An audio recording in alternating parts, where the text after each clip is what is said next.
Vikings Defense 2020 on Climbing the Pocket Network's Quick Shots. Hey everybody, it's time to talk the Minnesota Vikings 2020 defense.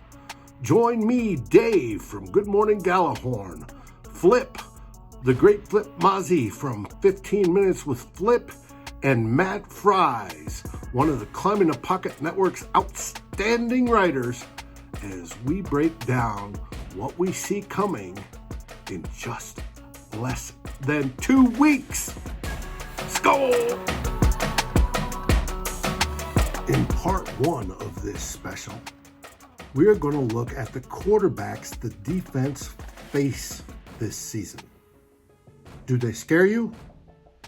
Hey everybody, it's Dave, Matt, Matt, and Flip getting together from Climbing the Pocket Network to talk Vikings football. We are 15 days away as we record this. This show will be focusing on our defense. Yes, the pride and joy of Mike Zimmer has experienced a lot of losses in the offseason, and we've got new faces, but will it be as good? And what about that murderer's row of quarterbacks that we have to play? How will they do against that defense? Flip? Well, thank you, David. That's a great question. Matt, it's good to see you on the line as well.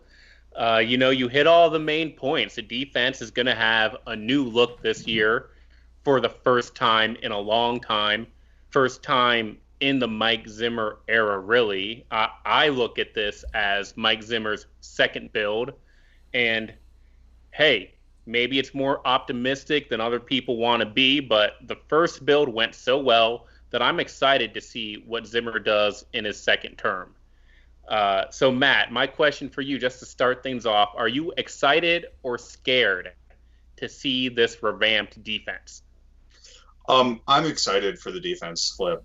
Thanks for leading us off there. I think kind of the main theme this offseason for the Vikings defense has been the turnover that we've had, right? We've lost, I want to say, 5 starters on our defense, right? We lost all 3 corners that were starting last year. We lost Linval Joseph, and we lost Everson Griffin. And really that's by far the most turnover we've had, right? Last year, the only new starter on the defense was Shamar Stephan, and he was returning from having played with us previously.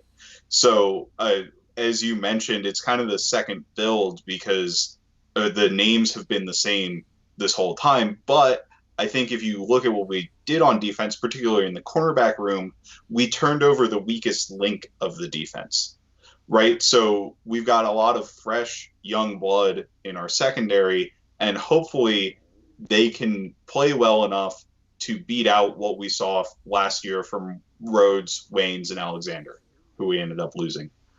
And I think that should come with a lot of excitement, right? We've got a fresh first-round pick. We've got a first-round pick from a couple years ago. We've got Holton Hill, who's been really impressive in camp. And then we've got Cameron Dantzler, who's kind of been the camp darling so far. So I think there's a lot to be hopeful for there, even if it doesn't all come together immediately. Yeah, and we'll get into the details, breaking down position by position. I get there's a lot of turnover. I just trust the man in charge.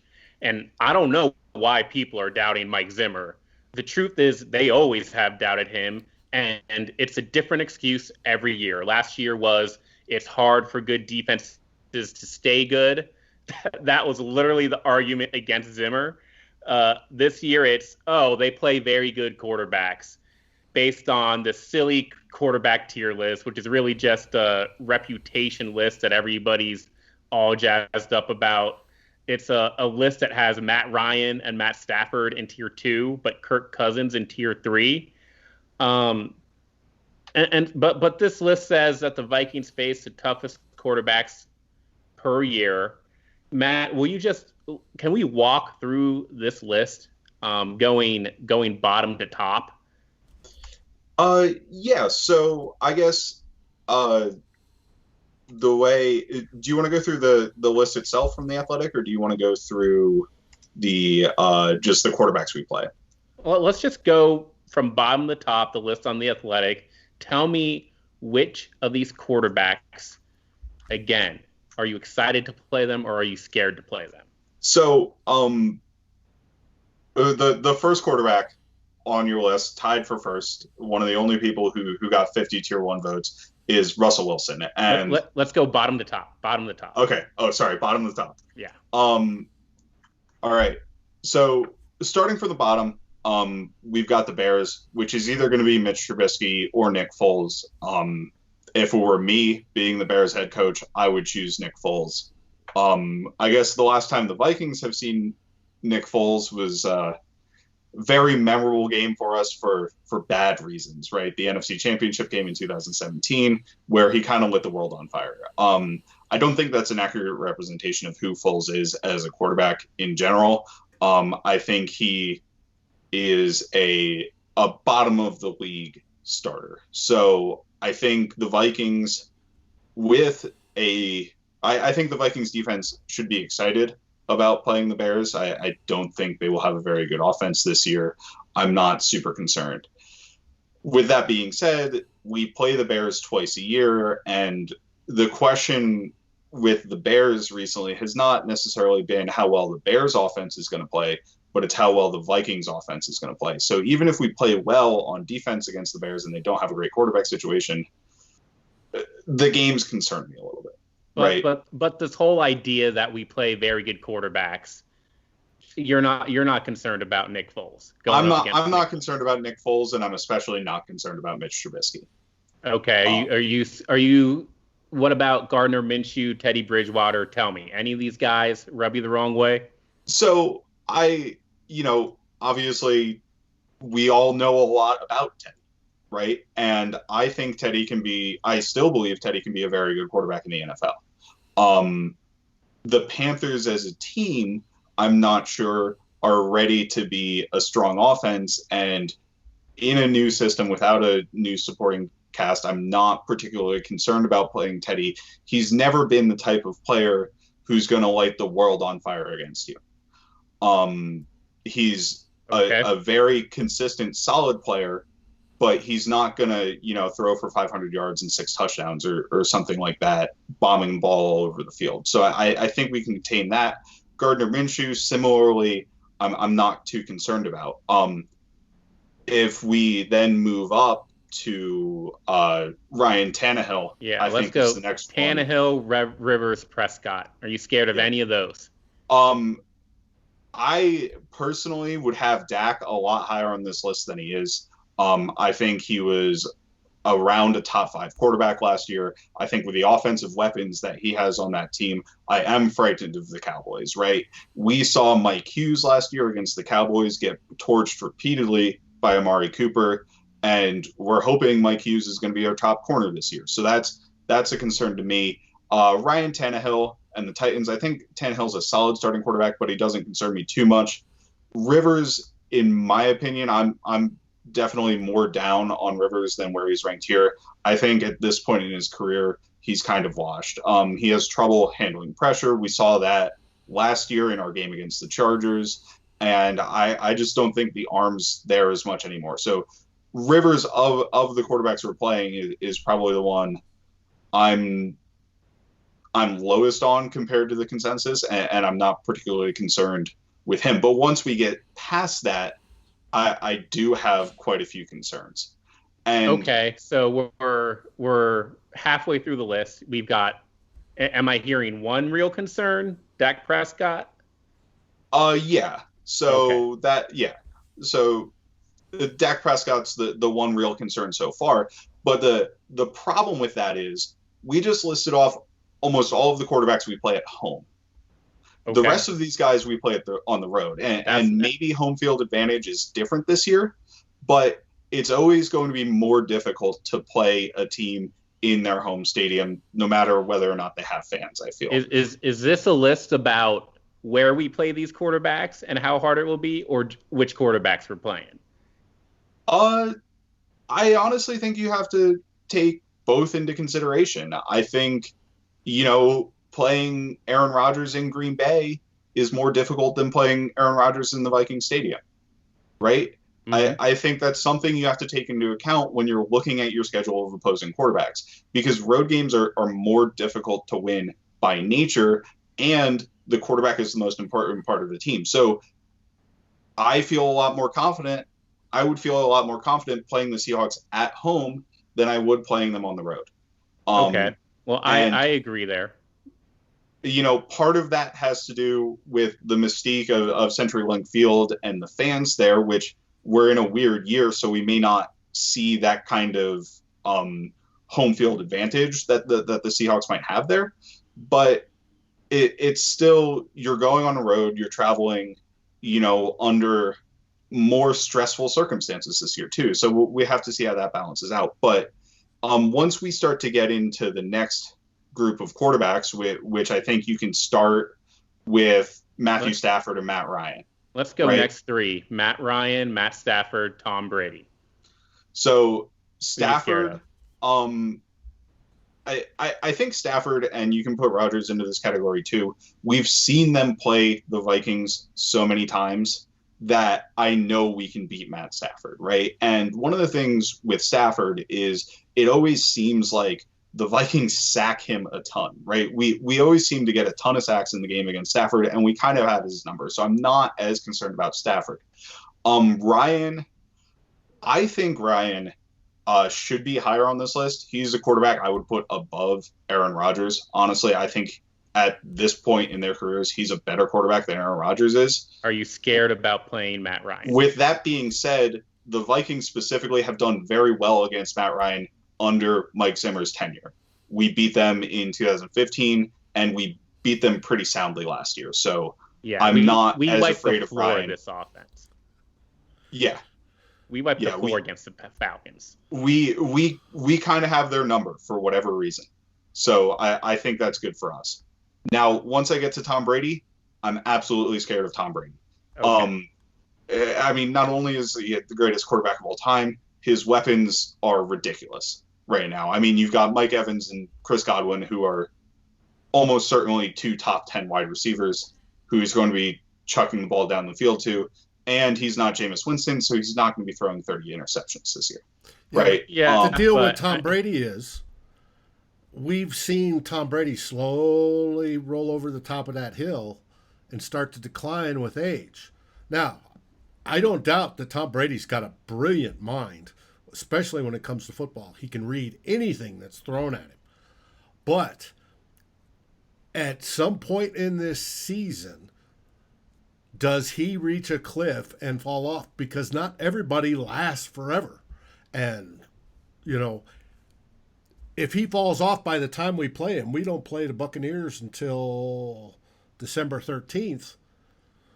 He may be close to like Aaron Rodgers, where they're up in years and they're just not as physically effective. Now, the Buccaneers, I agree, there's talent all around him, and that is dangerous. And his mind is dangerous, and him knowing how to play football is dangerous. But the only grace we have is that he's getting old. True. Yep. And, it's interesting you mentioned the timing there, Dave, because I actually think the late timing of that game probably hurts the Vikings as far as where Tom Brady is going to be. The biggest thing for me is Tom Brady is going to a new team. He hasn't had a lot of on live action time to get on the same page with his receivers. So I think the Buccaneers might come slow out of the gate, but be in prime form late in the season. I think Brady's without a doubt the second quarterback that we can actually be afraid of on this list so far. So for me, yeah, I think the one thing that I've decided with Tom Brady is I'd rather be late on calling his demise than early on calling his demise at this point. I feel like, 3 or 4 years ago was when we kind of started discussing, oh, maybe this is the year Tom Brady starts to fall off. And all he's done since then is win 2 Super Bowls, right? And won the AFC East every single time. And I think you did start to see some cracks in the armor, especially towards the end of last year on Brady. But the Patriots also did not nearly have the supporting cast that the Buccaneers do on offense for Brady last year. So I think until Brady is going to prove to me that he's not who he once was, I'm gonna err on the side of caution when projecting him, right? And I'm gonna say I'm afraid of Tom Brady right now still. Okay, well, that gets us to the top. Let's talk the top 4 guys on the quarterback list. We got Deshaun Watson, Drew Brees, Aaron Rodgers, and Russell Wilson. Who are you scared of? I am scared of Watson. I'm scared of Wilson. I'm scared of Brees. Rodgers, I think, is another situation where, you know, we've played Rodgers, well, with his injuries, maybe 5 or 6 times under Zimmer, and we've beaten Rodgers. We've proven that Rodgers is beatable. Now, that doesn't mean that we're going to go 2-0 against the Packers this year, right? But we can win a game. It's not a situation where I think we're going to go 0-2 against the Packers, right? I would project us at 1-1, kind of like I've done almost every year. So Rodgers is a known commodity to me. Wilson and Watson can just absolutely take over a game by themselves and do not need help from anybody else to do that at this point, right? I mean, Russell Wilson makes some of the most ridiculous plays and ridiculous throws that we've seen from a quarterback, period. Watson is a lot in a similar mode. I think I am concerned about what the Texans are doing around Watson as a team, but himself, I think he can break a couple big plays that could be game-changing. For Brees, it's kind of an interesting one because we're pretty familiar with the New Orleans Saints too, especially recently under Zimmer. But with his level of efficiency, it still scares me. It's a situation where even if we're up big, which we've seen a couple times, he can pull the team back in the third and fourth quarter. And, we've scraped out victories against the Saints in that scenario, but we also have a pretty bad loss in that group too in 2018. Right? So Brees scares me as well. I would say 3 of those 4 guys scare me. Drew Brees, I'm just not scared. I'm not scared about going against Drew Brees. It's a quarterback that we've defeated multiple times. If you look back at the times that Drew Brees has honestly burned us, it's been for 1 or 2 quarter stints. He hasn't been able to do it all game long. The Saints have, I think, 1 win against the Vikings in the last 4 attempts, and Drew Brees has never been the generator of their success there. It's always like a Alvin Kamara or a Taysom Hill going off. If the Saints are going to trot out Drew Brees, it's one of those things I say, just bring it. I trust Mike Zimmer to solve that guy.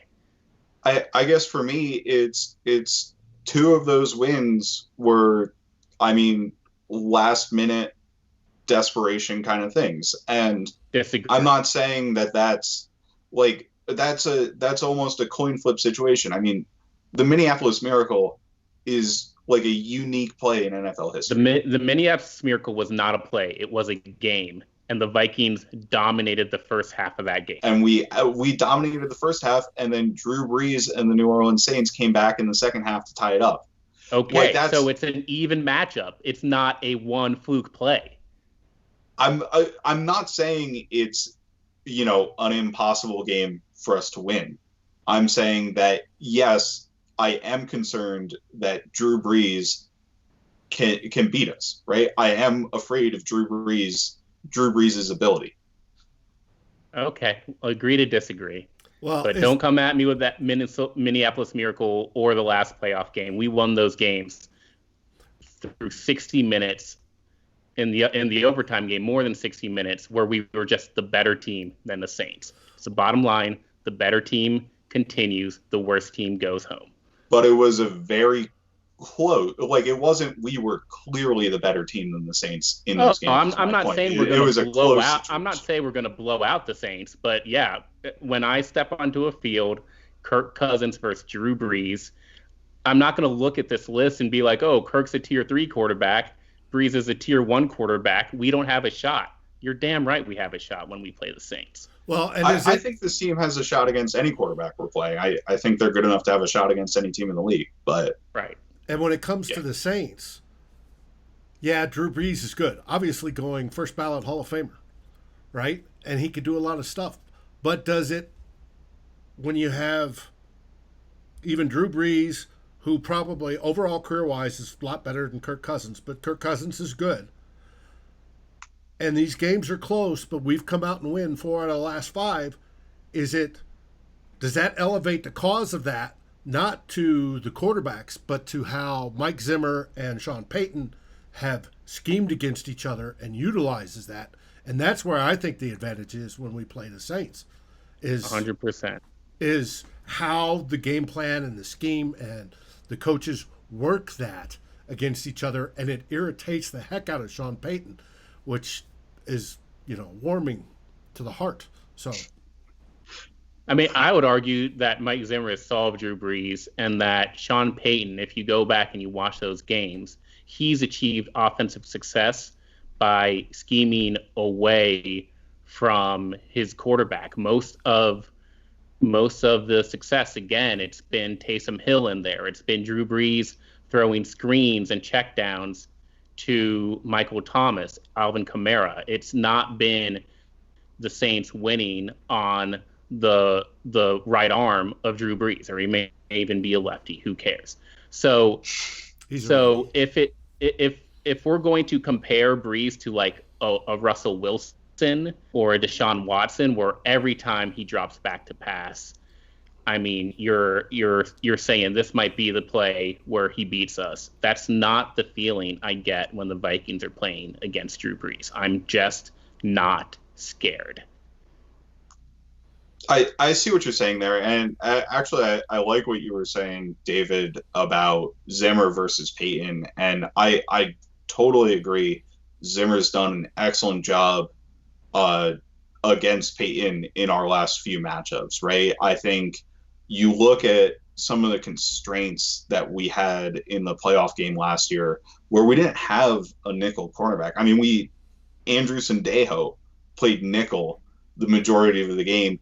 And first of all, I want to commend him because he had a fantastic game, playing nickel, a position he never played before. But Zimmer did well enough with the coverages in the back end that we limited the Saints offense. And then moving Everson Griffin inside and getting that interior pass rush against the Saints offensive line was a brilliant move as well.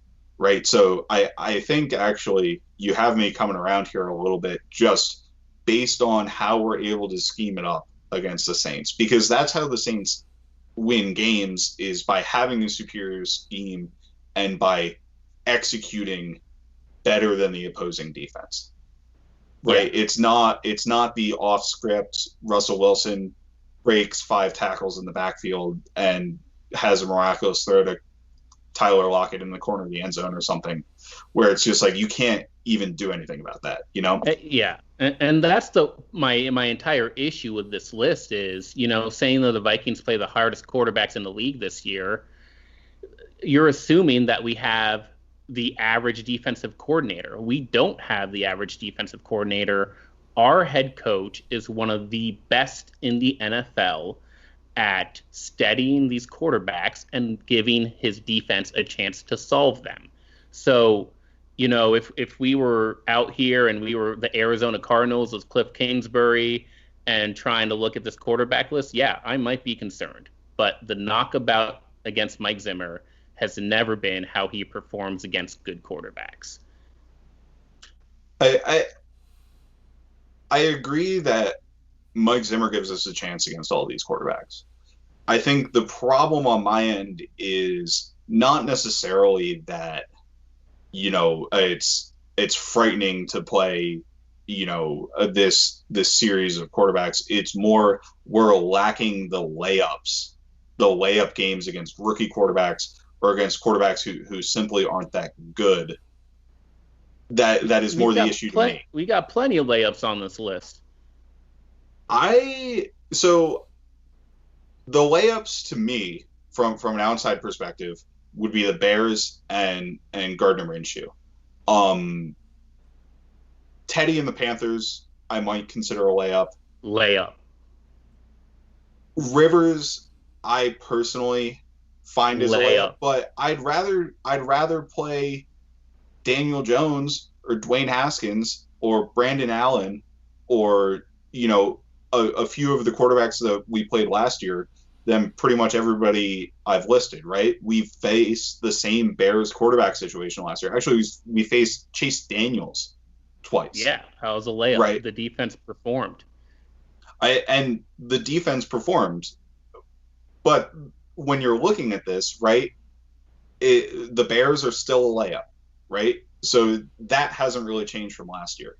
But like I said, I'd rather play rookie Daniel Jones than Teddy Bridgewater. I'd rather play rookie Dwayne Haskins than Teddy Bridgewater. I'd rather play the Broncos' Brandon Allen than Teddy Bridgewater, right? So I think the increase in difficulty of the quarterback schedule this year is at least going to hurt our chances to win an extra game or two. Yeah, it does change if you're going to look at last year separately and also look at, look at the quarterbacks that were injured. But I just don't have those concerns. I mean, Mike Zimmer career is 24-26 against this group of quarterbacks. It is not a situation where we are clearly at a deficit here. He is 500 against these guys. He's never lost to Matt Ryan. He's never lost to Phillip Rivers. And I mean, if you think Gardner Minshew, Deshaun Watson, Teddy Bridgewater are going to come in against Mike Zimmer's defense and, pop off against him, just bring it. Just bring it. I trust Mike Zimmer in the first matchup too. Thank you for watching or listening. As always, if you like, subscribe, ring the bell for notifications. And if you're listening to the podcast, please rate us on your favorite aggregator. Skol, everybody.